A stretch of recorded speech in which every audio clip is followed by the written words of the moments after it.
Hello मेरे प्यारे students, कैसे हो आप लोग? कैसी चल रही है आपकी पढ़ाई? अच्छे से चल रही है ना? मन लगा के पढ़ना है, क्योंकि हमें उस आईआईटी तक पहुंचना है, हमें जीतना है हमें। और जीतने के लिए मन लगा के पढ़ना और क्वेश्चन सॉल्व करना, एनालिसिस करना, और मैं जो पढ़ा रहा हूं उसको पर डे जाके रिवीजन करना बहुत ही जरूरी है। ठीक है, तो हम लोग क्या पढ़ रहे थे प्रीवियस क्लास में? हम लोग प्रीवियस क्लास में स्टार्ट किए थे electric flux. Electric flux start किए थे सर, याद है? इलेक्ट्रिक फ्लक्स को फाई से डिनोट करते हैं। इलेक्ट्रिक किसका? Electric flux, electric flux. तो इसका डिफिनीशन क्या लिखवाए थे? इसका डिफिनीशन क्या लिखवाए थे सर? लिखवाए थे the number of field line, the number of field lines, the number of field lines passing through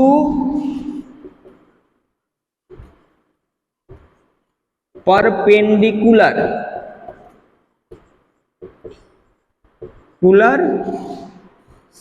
plane surface.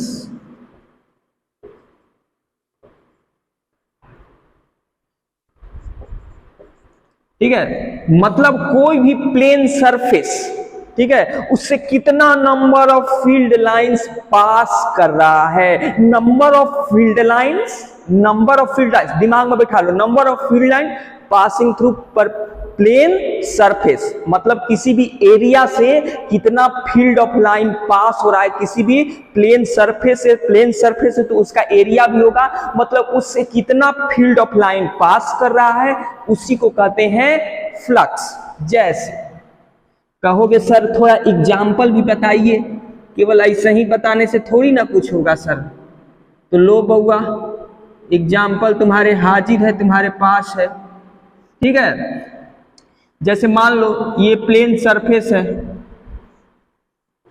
ये क्या है? प्लेन सरफेस है बच्चा।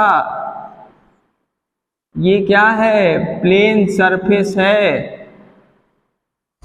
प्लेन सरफेस है ना, ये एक प्लेन सरफेस है। जैसे मान लो ये वो प्लेन सरफेस है, प्लेन सरफेस, इससे कितना फील्ड ऑफ लाइन पास कर रहा है? 1 2 3 4 टिंग टिंग टिंग। और कैसा? परपेंडिकुलर फील्ड ऑफ लाइन, नहीं तिरछा तिरछी नहीं। यदि तिरछा तिरछी पास करने के फिराक में हो तो गलत है। कैसा? परपेंडिकुलर, मतलब सीधा छेद के निकल जाए, तो वह फील्ड ऑफ लाइन जो परपेंडिकुलर है, इलेक्ट्रिक फील्ड ऑफ लाइन जो प्लेन सरफेस से पास हो रहा है, उसी को कहते हैं फ्लक्स। तो यहाँ पे फ्लक्स क्या कह सकते हो? यहाँ पे फ्लक्स कह सकते हो क्या? इस प्लेन सरफेस से कितना फील्ड ऑफ लाइन पास हो रहा है? 3। तो फ्लक्स बोल दो 3। कितना फील्ड ऑफ लाइन पास कर? हमने तो डिफिनीशन तो यही ना बताया कि प्लेन सरफेस से परपेंडिकुलर जितना फील्ड ऑफ लाइन पास हो रहा है उसको फ्लक्स कहते हैं। तो 3 पास 3 हो रहा है। अब देखिए, मान लो प्लेन सरफेस है, ठीक है। एक्चुअली इसका जो फॉर्मूला जानते हो क्या होता है फ्लक्स का? रुको बताते हैं। फाई ई का इलेक्ट्रिक फील्ड और एरिया। इलेक्ट्रिक फील्ड इंटेंसिटी, मतलब कितना number of field line electric field intensity और कितने एरिया से पास कर रहा है। ठीक है, टोटल एरिया। तो ई डॉट ए ये होता है फ्लक्स। ठीक है, मतलब इस इलेक्ट्रिक फील्ड ऑफ लाइन पर भी डिपेंड करता है, एरिया पर भी डिपेंड करता है। ठीक है, और डॉट प्रोडक्ट है, तो डॉट प्रोडक्ट है तो ये कॉस थीटा लिख सकते हैं, मतलब ये थीटा पर भी डिपेंड करेगा। क्या? फ्लक्स। सारा चीज हम लोग यहां पर देखेंगे। अब देखेंगे कि इलेक्ट्रिक फील्ड पे कैसे डिपेंड कर रहा है, एरिया पे कैसे डिपेंड करेगा, एंगल पे कैसे डिपेंड करेगा फ्लक्स। सब कुछ का डिस्कशन यहां होगा, सारे चीज का ऑपरेशन यहां होगा।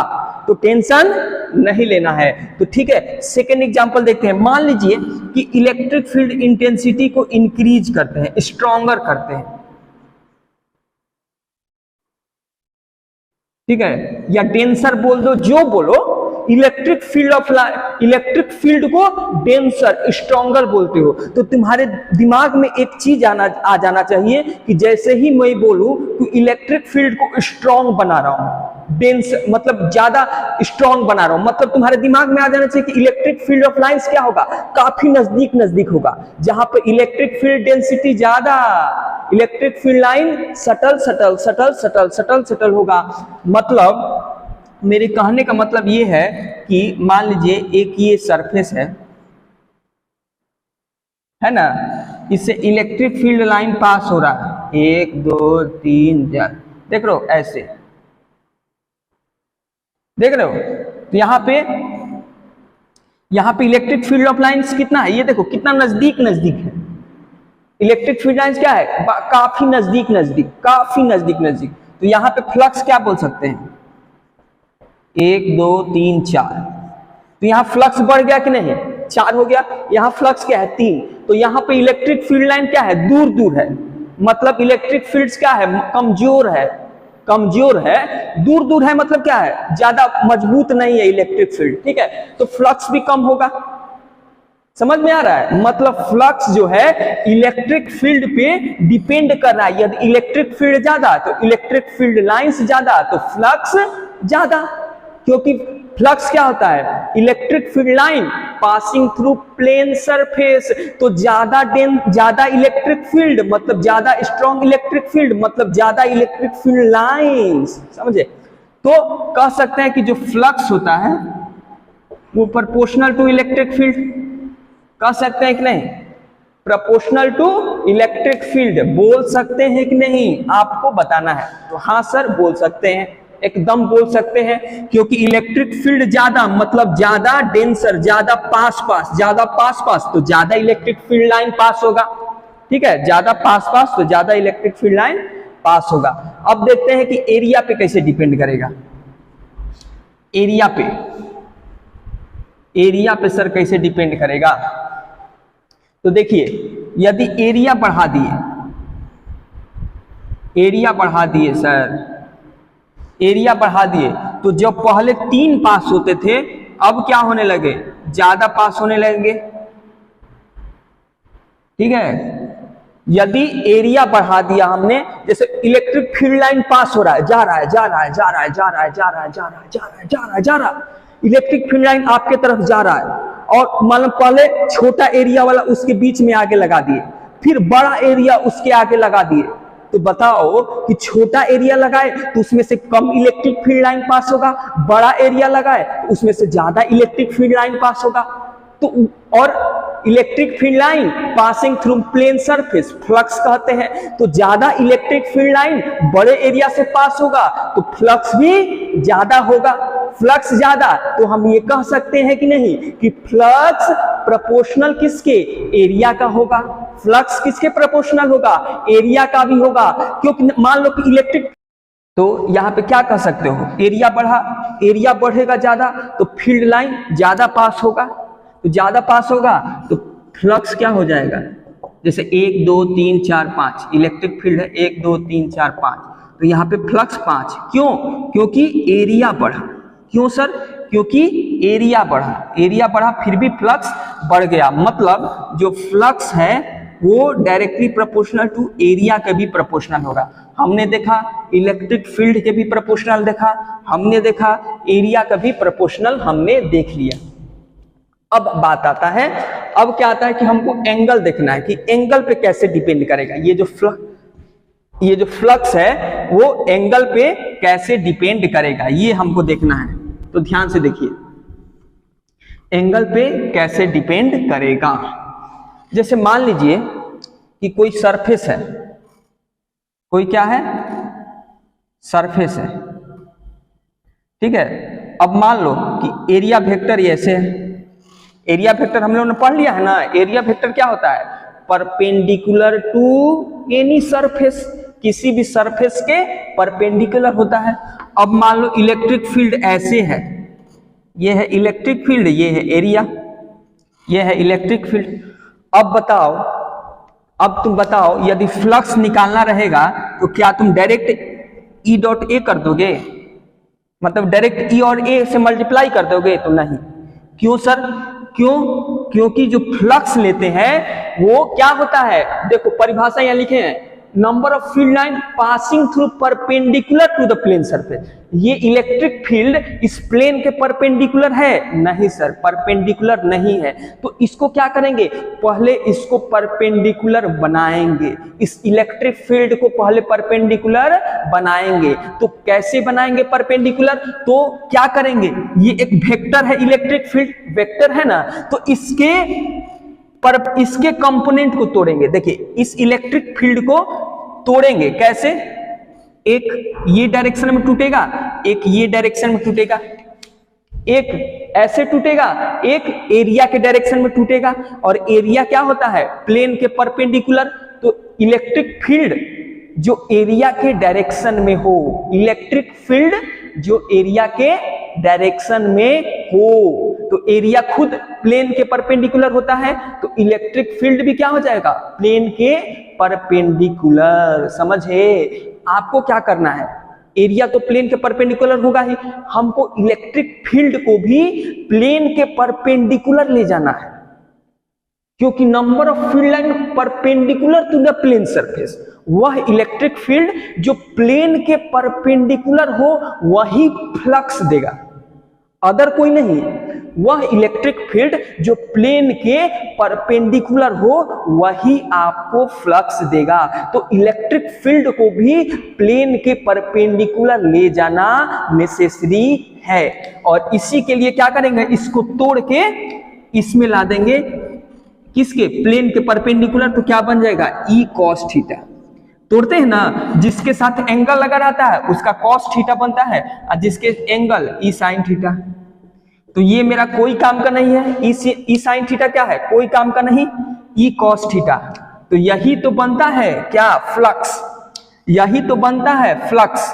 क्या बनता है, फ्लक्स ई डॉट ए, या कहे ऐसे ई ए कॉस थीटा, यही ना है, ए E cos theta, E A cos theta. समझ में आया बात, समझ में आया, थीटा का इंपॉर्टेंस समझ में आया कि इलेक्ट्रिक फील्ड प्लेन है, इलेक्ट्रिक फील्ड कैसे भी पास होगा उससे, लेकिन हमको ध्यान रखना है कि इलेक्ट्रिक फील्ड को प्लेन के परपेंडिकुलर रखना, ठीक है। मतलब हमको वो कंपोनेंट लेना है इलेक्ट्रिक फील्ड का जो प्लेन के परपेंडिकुलर हो, ठीक है। अब आइए आगे कुछ क्वेश्चन देखते हैं, कुछ क्वेश्चन द्वारा समझते हैं। इतना कंसेप्ट समझ में आ गया, फ्लक्स बराबर ई डॉट ए, फ्लक्स बराबर E dot A, E A cos theta. Theta क्या होता है, एंगल बिटवीन ई और A, angle between electric field and area vector. Cos theta क्या होता है, angle between electric field and area vector, इन दोनों का बीच का angle theta, E A cos theta. Flux बराबर ई डॉट ए। समझ में आया, मजा आया? हाँ सर मजा आया। तो चलिए मजा आया तो और मजा लेते हैं, मजा को और मजा बनाते हैं, और उस मजा के लिए और कुछ करते हैं। तो क्या आप रेडी हो मजा लेने के लिए? तो हाँ सर रेडी है मजा लेने के लिए। ये बताइए कि, ठीक है, ये x है, ये y है, ठीक है।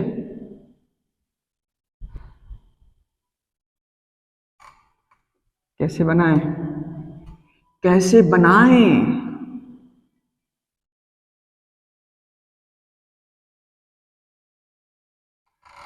जैसे मान लो कि XY डायरेक्शन में है, ठीक है,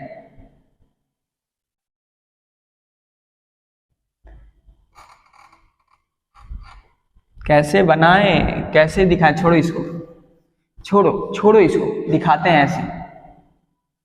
यही मेरा सबसे बढ़िया है। क्या सर, ये बढ़िया है सर, ये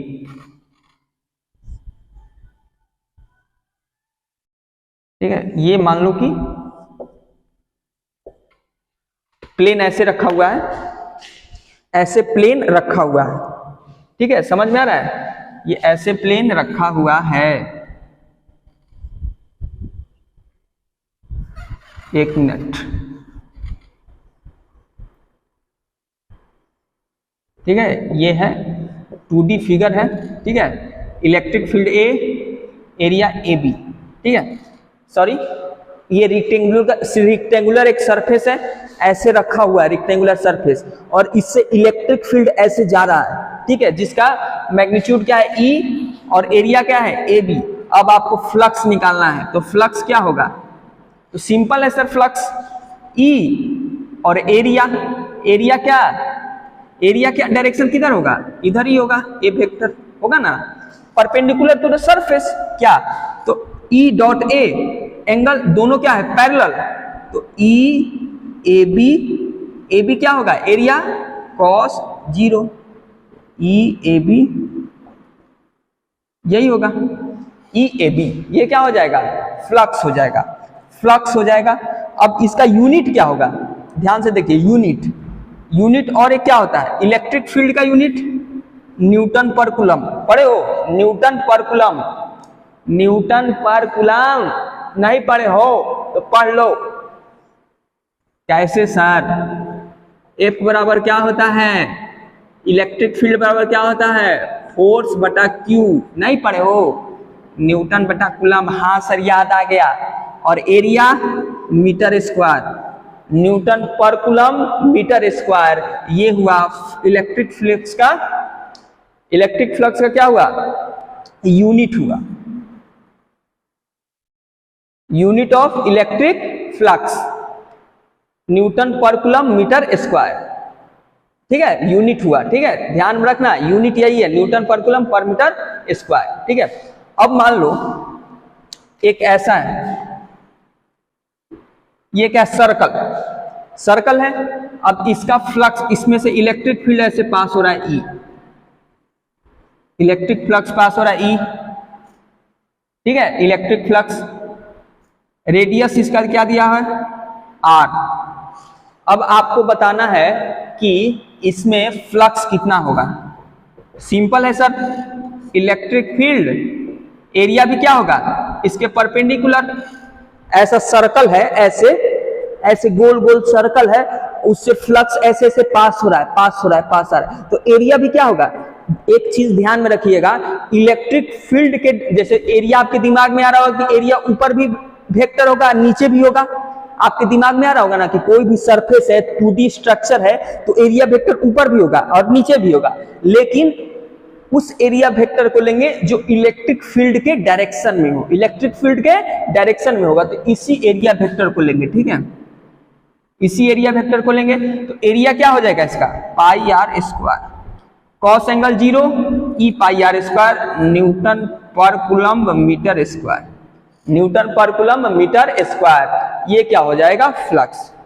अब आगे देखते हैं और एक एग्जांपल लेते हैं इसी में, ठीक है, मान लो इसको मिटा रहा हूं, और जो क्या है कि सर्कल ही है, एक क्या है सर्कल ही है, और एरिया वेक्टर किधर है ऊपर, ओबियस ऊपर होगा, लेकिन इलेक्ट्रिक फील्ड किधर है इधर, रेडियस है आर, एंगल ये दिया है 30 डिग्री,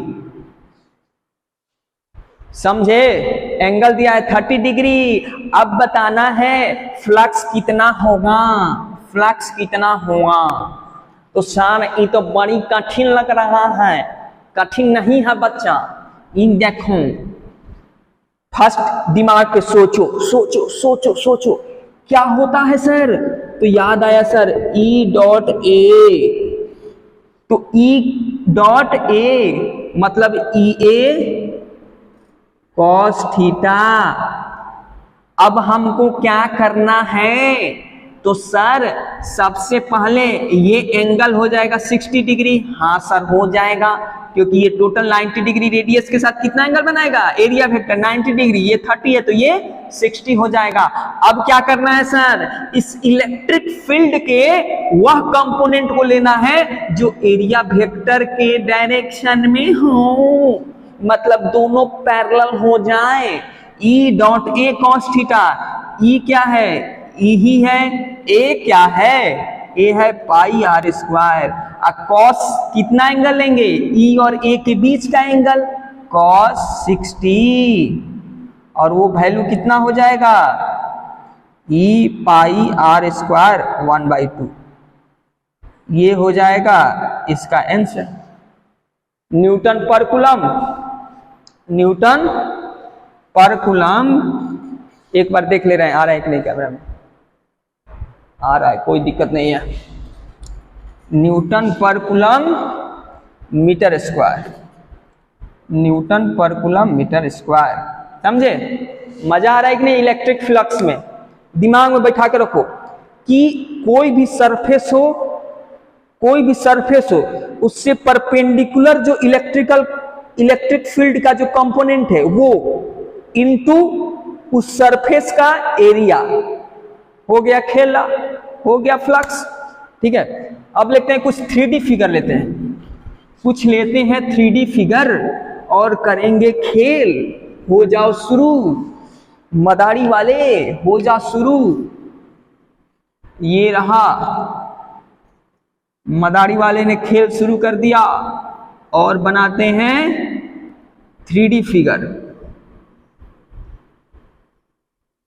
ये रहा खेल, ये रहा खेल, ये रहा खेल, ये रहा खेल। सही बना।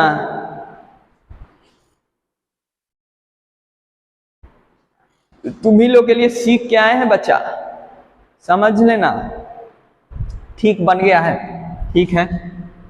ए है साइड, क्यूब है, क्यूब है, इससे इलेक्ट्रिक फील्ड है ई, ई है, डायरेक्शन किधर है, एक्स डायरेक्शन में, ई आई, ई आई है इलेक्ट्रिक फील्ड, ई आई, ठीक है। मतलब इलेक्ट्रिक ई मैग्नीट्यूड है, आई डायरेक्शन है, ठीक है। ऐसे इलेक्ट्रिक फील्ड है।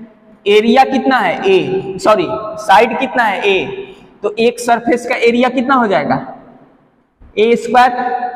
अब मान लो एक सरफेस ये है 1, ठीक है, ये है 2, ये है 3, नीचे वाला 4, नीचे वाला, सामने वाला 5, पीछे वाला 6, ऐसा सरफेस है। अब हमको क्या निकालना है, देखो यहाँ पे इलेक्ट्रिक फील्ड क्या है, कांस्टेंट है भैया, एकदम कांस्टेंट है। अब हमको फ्लक्स निकालना है कि इससे जो इलेक्ट्रिक फील्ड पास हो रहा है उसका नेट फ्लक्स कितना होगा। ये क्या है, क्यूब है, 3D फिगर है, 3D फिगर है। चलो निकालते हैं। पहले सरफेस 1 के लिए, सरफेस 1, सरफेस 1 पे क्या दिख रहा है, ये दिख रहा है ना। इससे इलेक्ट्रिक फील्ड कैसे जाएगा, ऐसे बॉक्स रखा है, ये देखो ऐसे बॉक्स रखा है, और इलेक्ट्रिक फील्ड ऐसे है, ऐसे ऐसे, ठीक है, समझ में आया। ये बॉक्स ऐसे रखा हुआ है, इलेक्ट्रिक फील्ड ऐसे जा रहा है। तो इससे जो सरफेस से जाएगा, सरफेस 1 से इलेक्ट्रिक फील्ड, ठीक है, वो जाएगा इधर, और एरिया वेक्टर किधर होगा, इधर, दोनों अपोजिट डायरेक्शन में होगा। ध्यान से देखिएगा, इलेक्ट्रिक फील्ड इधर छेद रहा है, एरिया वेक्टर उधर, तो फ्लक्स 1 E1 क्या होगा, E1 होगा E cos 0 होगा, सॉरी, मतलब ध्यान दीजिएगा, ए स्क्वायर और cos कितना होगा एंगल 180 डिग्री, वही होगा ना, अपोजिट है तो ये क्या बनेगा, EA स्क्वायर बनेगा, ठीक है। अब E2 के लिए निकालो, ये सरफेस, इसके जस्ट यहां वाला सरफेस, ध्यान से देखना, ये बॉक्स है तो इसका एक सरफेस होगा तो एक ये सरफेस होगा ना, तो एरिया वेक्टर इधर, इसके लिए सामने वाला, हमेशा 3D के लिए जो एरिया वेक्टर होता है आउटर होता है, आउटर, बाहर निकलने वाला, ठीक है। और इलेक्ट्रिक फील्ड भी किधर, इधर ही, इलेक्ट्रिक फील्ड भी इधर ही, तो इस बार क्या हो जाएगा angle EA square cos 0 EA square, ठीक है। अब देते हैं सरफेस 3 के लिए, E3 के लिए, E3 के लिए क्या हो जाएगा, देखो इसका एरिया वेक्टर ऊपर, अब फ्लक्स ऐसे जा रहा है तो एंगल 90 डिग्री, तो ई ए स्क्वायर कॉस 90 डिग्री क्या बनाएगा? जीरो। क्या बना देगा? जीरो। थोड़ा सा स्पेस कम है, स्पेस कम है, क्या करे, गरीब आदमी है, स्पेस कम है, माइनस ई ए स्क्वायर 5E2 वही चीज लिख रहे हैं बउआ। क्या यार कहते हो, क्या क्या सर मिटा मिटा के लिखते हैं, आदत से मजबूर न है। E3 क्या हो जाएगा? cos 90 zero. E3A, E4 भी एरिया नीचे और छेद के ऐसे जा रहा है, एरिया नीचे और इलेक्ट्रिक फील्ड ऐसे जा रहा है, एंगल 90। Q4 भी क्या हो जाएगा? QE4 भी क्या हो जाएगा? ई ए स्क्वायर कॉस 90 जीरो। फिर उसी तरह से और सर और बताइए, और ऐसे बॉक्स रखा है, ठीक है, तो इसका निकालिए, इसका निकालिए, ऊपर वाला सरफेस का, नीचे वाले सरफेस का, अब ये वाले सरफेस का, ऐसे वाला सरफेस का, ये वाला बचा है 5 6, तो इसका एरिया वेक्टर किधर होगा? आपके सामने होगा। अब फ्लक्स कैसे जा रहा है? ऐसे, एरिया वेक्टर आपके सामने, अब फ्लक्स जा रहा है ऐसे, एंगल 90, तो Q5 भी क्या हो जाएगा और Q6 भी क्या हो जाएगा? जीरो, सब जीरो। तो नेट फ्लक्स यहां से क्या आ रहा है? नेट फ्लक्स, नेट फ्लक्स देखिएगा तो सबके सम के बराबर होगा। क्यों? क्योंकि स्केलर है सर, Q4 Q5 Q6 होगा।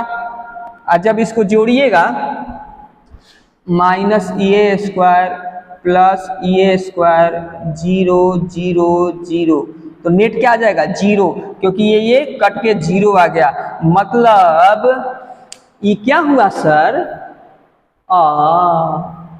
ये क्या हो गया?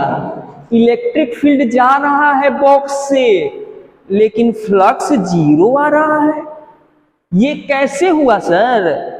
तो बच्चा दिमाग में ध्यान रखना, यहीं से एंट्री होती है गॉस बाबा की, यहीं से एंट्री होती है गॉस बाबा की, कि किसी भी क्लोज सरफेस, 3D सरफेस जिसके अंदर कोई भी चार्ज ना हो, कोई भी 3D सरफेस जिसके अंदर कोई भी चार्ज ना हो, तो उस 3D सरफेस से जो फ्लक्स होता है वो जीरो होता है। ये क्या बोल रहे हैं सर? हाँ बच्चा, फ्लक्स जीरो, देख रहे हो। लेकिन एक चीज ध्यान रखना कि इलेक्ट्रिक फील्ड क्या होना चाहिए? कांस्टेंट होना चाहिए, वेरिएबल के लिए नहीं, इलेक्ट्रिक फील्ड कांस्टेंट होना चाहिए, इलेक्ट्रिक फील्ड कांस्टेंट होना चाहिए। बार बार बोल रहा हूं, वेरिएबल नहीं, इलेक्ट्रिक फील्ड कांस्टेंट होना चाहिए। तो जो नेट फ्लक्स आएगा वो जीरो आएगा। इलेक्ट्रिक फील्ड लाइन पास हो रहा है, इलेक्ट्रिक फील्ड लाइन पास हो रहा है बॉक्स से, देख रहे हो, लेकिन जो फ्लक्स है नेट वो क्या है? वो जीरो आ रहा है बच्चा, जीरो। दिमाग में बैठ रहा है? नहीं सर, दिमाग में कैसे बैठेगा sir?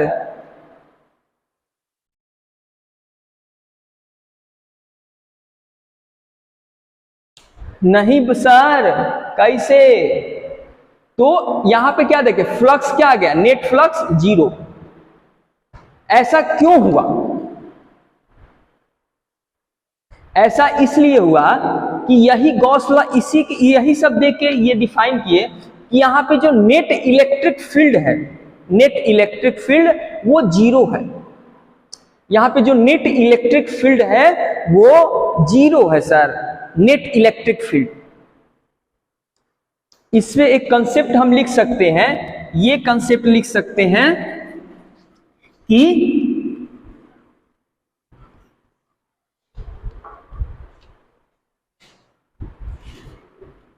if any uniform electric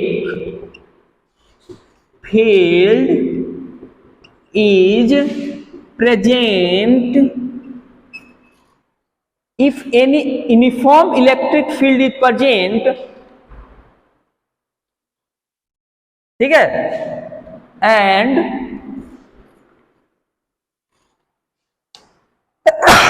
sorry, if any uniform electric field is present and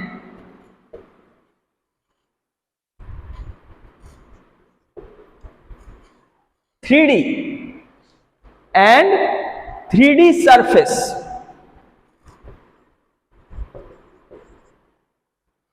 electric field uniform है, सरफेस कैसा है 3D,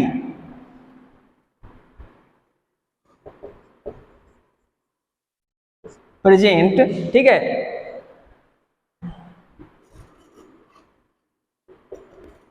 इन विच नो चार्ज, जिसमें कोई भी चार्ज ना हो, if any uniform electric field present and 3D surface is present in which no charge, then net electric field क्या होगा, जीरो होगा, नेट इलेक्ट्रिक फील्ड जीरो होगा, समझे, नेट इलेक्ट्रिक फील्ड जीरो होगा, क्योंकि बॉक्स है, बॉक्स है, 3D है, तो एरिया तो है, एरिया तो नहीं ना उसको, तो जिसको जीरो कौन बना रहा है सर, ये जो बॉक्स था,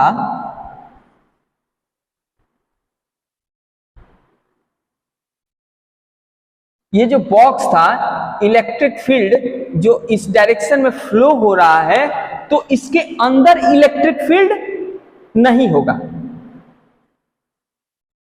यहां पे फ्लक्स जीरो होने का मतलब यही है, फ्लक्स जीरो होने का मतलब यही है कि इसके अंदर कोई चार्ज प्रेजेंट नहीं है, ध्यान से समझिएगा, इस बॉक्स में फ्लक्स जीरो होने का मतलब यही है कि इसके अंदर कोई चार्ज प्रेजेंट नहीं है, इसके द्वारा जो फ्लक्स बन रहा है, इसके द्वारा जो फ्लक्स बन रहा है, वो एक दूसरे को क्या कर दे रहा है, अलजेब्रिक सम कर रहे हैं, तो वो जीरो हो जा रहा है, समझ रहे हैं, नेट फ्लक्स जीरो हो जा रहा है, यदि इसी के अंदर कोई चार्ज होता ना, चार्ज, तब फ्लक्स जीरो नहीं होता, या नॉन यूनिफॉर्म इलेक्ट्रिक फील्ड होता ना, तब भी फ्लक्स